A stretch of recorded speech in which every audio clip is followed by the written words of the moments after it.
Chi wedi clywed fi yn sôn yn aml am pwysigrwydd amais i Gymru, y ffaith bod 80% o'n ffermwyr ni yn dibynnu ar y taliadau sy'n dod o Ewrop i gadw eu busnesau i fynd. Chi wedi clywed fi hefyd yn siarad am y ffaith bod y polisi yn cael ei adnewyddu ar hyn o bryd. A'r wythnos hon yn Strasbourg, oedd y Senedd llawn yn pleidleisio ar y polisi newydd.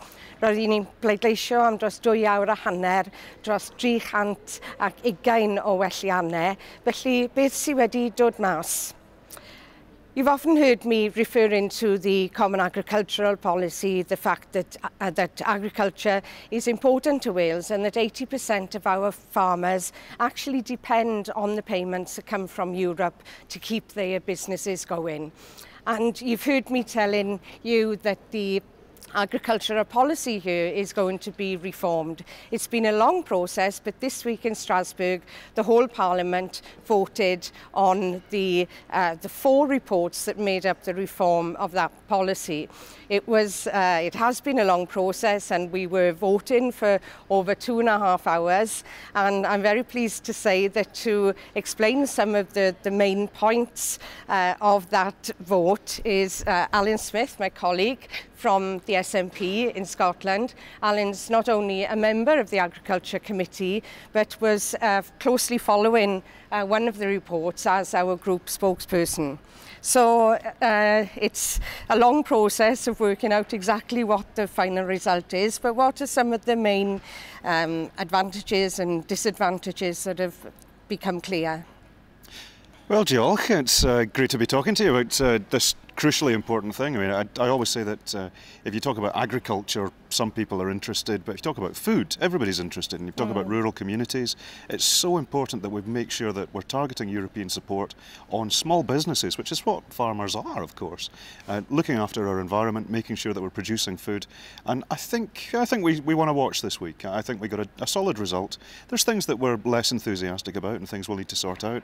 But crucially, we did win the battle on direct payments. Now, direct payments to farmers on Pillar 1, that's crucial. It remains the UK government policy that I know you're very opposed to as well, that the payment should be made chiefly through Pillar 2, which is the agri-environmental schemes, that sort of stuff. But we won that battle. So there are direct payments still going to be going forward to farmers across Europe, including, of course, Wales and Scotland, which is crucially important to keep people's heads above water financially. On greening, we didn't do so well. I think the greening proposals as they stand now, and it's important to stress that they are proposals, still need a lot more work. We'd managed to get at the committee stage quite a lot of flexibility into that, which the wider Parliament rejected on grounds that I don't think the wider Parliament quite understood the intricacies of, well, you can't do one-size-fits-all for environmental management.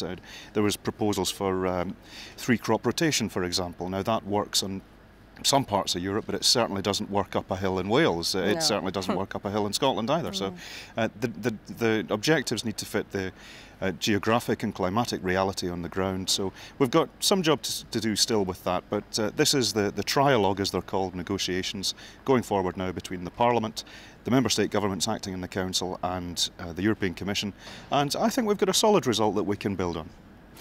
You said about the conditions in Wales and Scotland not being the same as other parts. It's been difficult for us to lobby and to get Wales and Scotland's positions across, of course, because of the UK government taking a completely different line on this. How will the negotiations move forward now? It's gone to the representatives of the Member State governments. What's the next step? Well, what's been really good, and you're right, and I know you from Wales and me from Scotland, we've got governments that had, and the Senedd in Cardiff and the Parliament in Edinburgh with very different views on agriculture to the UK government. And the Constitution is what it is. I mean, the lead minister is the UK minister, and he has been putting forward a very different proposition to the one I sign up to and the one you sign up to, and frankly the one I think that's in Scotland's and Wales' best interests. So it's good that we've been able to form alliances with the French, the Germans, the Irish. There is a Northern European axis in terms of Northern European geography is fairly similar, climate's fairly similar.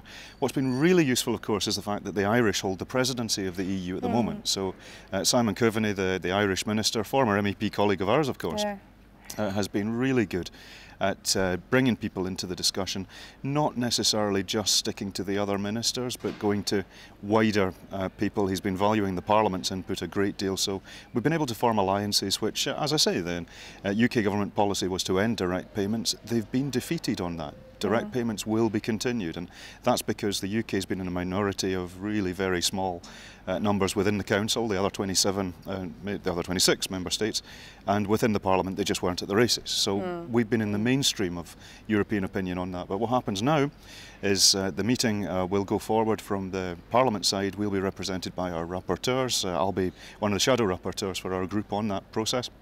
And we have trialogue negotiations. A trialogue, of course, being a dialogue between three organisations. Yeah. Typically clunky European phrase, but you've got the Commission on one side, the Parliament on the other, the member state governments as represented by the Irish presidency on the other.